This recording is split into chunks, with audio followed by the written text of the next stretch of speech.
Well, and here it is. As we mentioned yesterday, the new metagame was teasing what might appear in the comic, and in fact, it was teasing new lore reveals for the story. Which is where I need to mention a really important thing I talked about yesterday. So it turns out that Riot removed the one line where they mentioned that the new metagame is gonna be the only metagame of the year. So there is more to come! Maybe that also wasn't confirmed. Anyway, before we get to all those other metagames, and before the story really starts moving forward, we got a new comic. As of right now, these comics are pretty much the staples of League's lore. They are probably an even better storyteller than all the cinematics we got. And that is because they always go straight to the point and they reveal something new. And in this case, we got a new comic that is called Spearhead. Yes, the name has a double meaning. First of all, Yunara is actually carrying the spearhead of Xin Zhao, but also, this is technically the breakthrough into the new storyline. Also, the entire comic is 6 minutes long, which is pretty good, though the record still stands with the 10-minute long comics. And we should keep in mind that it was confirmed that there are more comics to come. But for now, let's get on to this one. So, it all starts with the story summary. This is likely here for all the people who didn't really pay attention during the last season. Or perhaps for all the people who started playing League now. I wonder how many that's gonna be. Yunara, former guardian of the Darkin Zahen, has journeyed from Ionia to Demacia to confirm the death of Xin Zhao, having fought beside him during his last moments. She knows he gave his life protecting Runeterra, and feels duty-bound to bear his broken spear back to his adoptive home. Yet beneath her courtesy lies a secret. Xin Zhao's body became the vessel of the darkin she once protected. The cool thing about the last line here is that it could technically be foreshadowing for the story to come. We'll get to this one later on, but just be ready for a big tinfoil hat theory. But then, when the comic actually starts, we learn that it is directly continuing what we've seen in the cinematic. Yes, here we can see that Yunara is hopping onto Jarvan's Silverwing, and we can see the other Silverwing riders fighting the demonic deer in the background. As to what those actually were, we still don't know. And at this point, the comic really starts getting some Lord of the Rings vibes, especially with all the music. It is the truth I carry.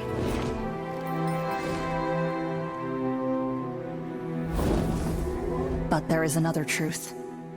After this, Yunara gives us once again a quick recap of the story. That is, in case you didn't play last season, and in case you didn't read the summary. Simply said, Xin Zhao trusted Zahen, and Zahen took Xin Zhao's body. After which, Zahen walked away in silence. This is actually a brand new information. So now we've learned that Yunara let Zahen walk away after the battle, and nothing happened. That was probably a really awkward moment. And so Yunara left her spiritual homeland to get into Demacia, the home of Xin Zhao. And here she described Demacia with an interesting word: liquid stone.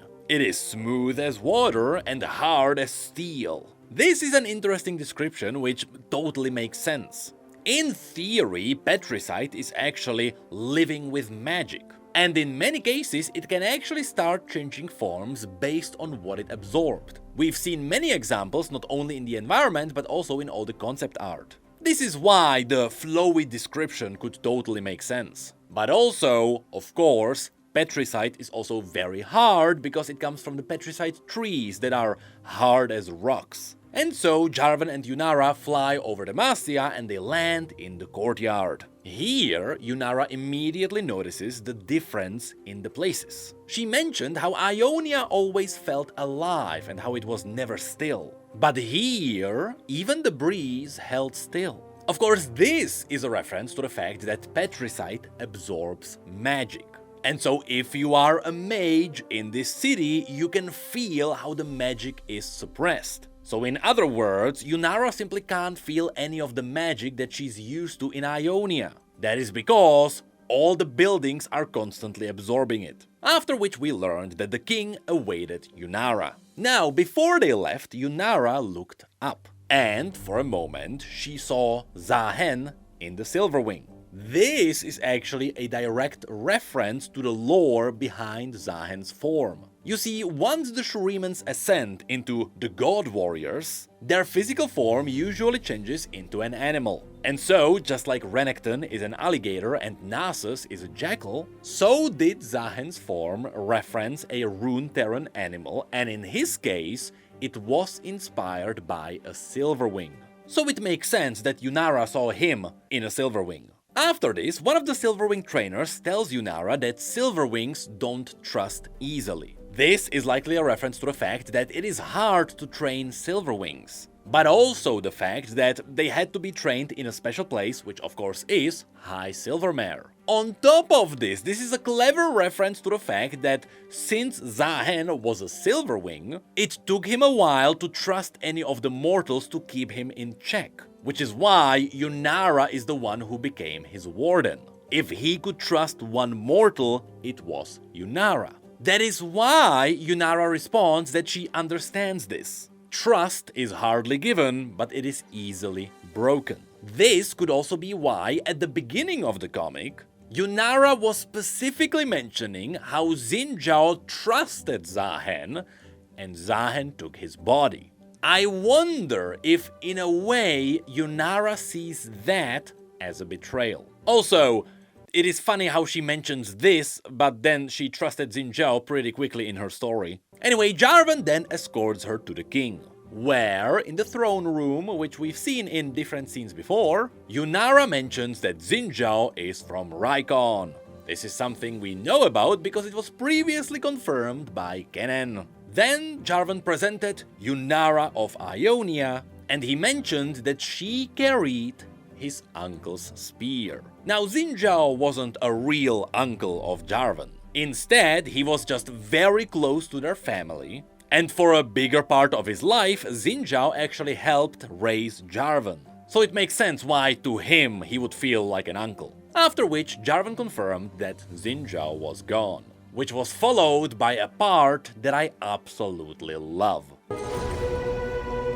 The moment he stands, the weight of the world shifts. I have rehearsed this moment. How to kneel. What to say.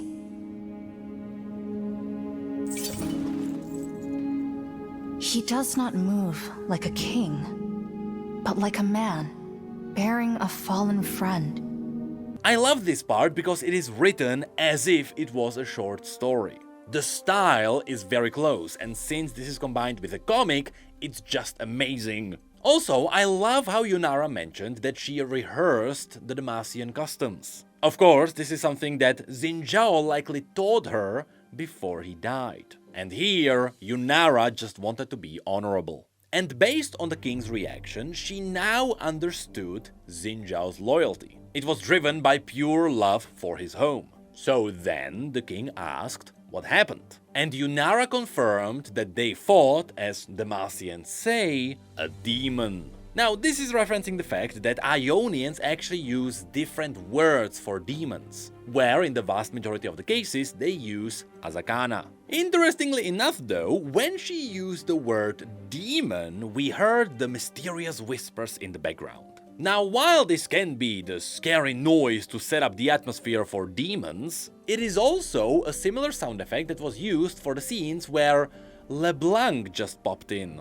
I don't know if it is relevant for this scene, but keep this in mind just in case something really crazy happens way down in the future. But then Yunara talked about how Xin Zhao loved the Demacian libraries, and how he mentioned that a lot of history was kept safe there. Well, one of these libraries is actually the Mage Seeker library, which comes up later in the big story. Because that's the library where Lux got all the documents from, which she then gave to Silas, which is where he learned about Petricite. So yes, in Demacia, even the darkest secrets are actually safeguarded in the libraries. After which, we got a massive reveal. The king said that Xin Zhao stood in those libraries and he shared what he had learned, which is where it was revealed that Xin Zhao canonically wore glasses. I will never get that image out of my head. And Yunara confirmed that Xin Zhao always thirsted for the truth. This was also the case in all the other comics. You may remember that Xin Zhao was always asking questions,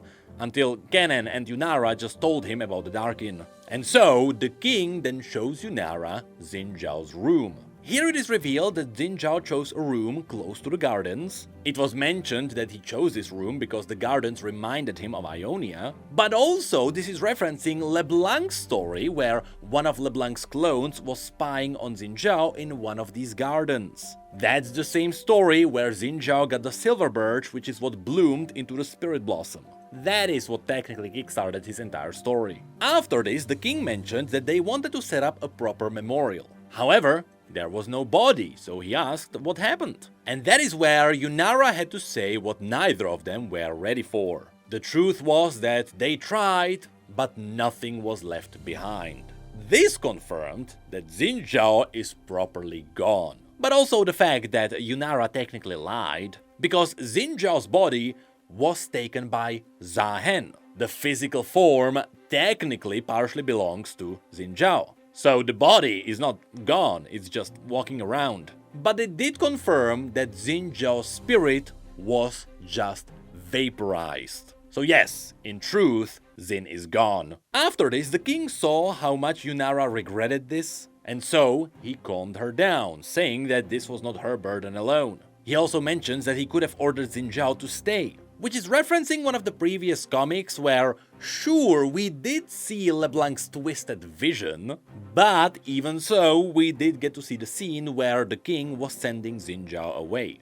After which, the king told Yunara to stay in Demacia and get to know the city Xin Zhao loved. Which confirmed one thing: Yunara is gonna be in Demacia for the foreseeable future. More on that later. But first, as Yunara looked around, she did see Xin Zhao's original armor, which is where you may be asking, why is it here? Didn't he die in Ionia? Well, the truth is that he never had it with him. Even if you go back to the first comics, he just never had his royal armor. So yes, it makes sense for the armor to actually be here. Also, this armor might come up in the memorial that Lux was confirmed to be setting up. Again, all of that was confirmed in the metagame. But according to the Demacian customs, when a royal family member dies, their armor is actually partially melted and it is turned into a container for the ashes of the fallen one.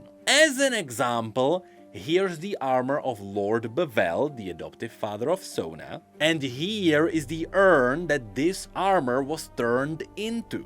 So I wonder if the armor is here because it is gonna be used in the same way. Also, yes, you can see that Xin Zhao's spear is indeed here. It also does have the purple gem, but it is not glowing as much as it did in the cinematic. But that is it for the comic. As I mentioned, there is gonna be part 2 that was confirmed, although that part of the comic is likely gonna be focusing on Garen delivering the message of the recruits dying in the cinematic. So instead, let's now talk about all the possible teases that might come out of this comic. First of all, you can see how Yunara was afraid of delivering the truth here. Not the truth that Xin Zhao died, but rather that he was technically turned into a darkin. Even now, the king still doesn't know the full truth. And I wonder why. Is it possible that this could be a setup for the future where they actually get to see Zahen somewhere in the world? That would be quite a setup for the king, but doesn't the king die in the story? Well, yes, he does. Which is why 2 different things could happen here.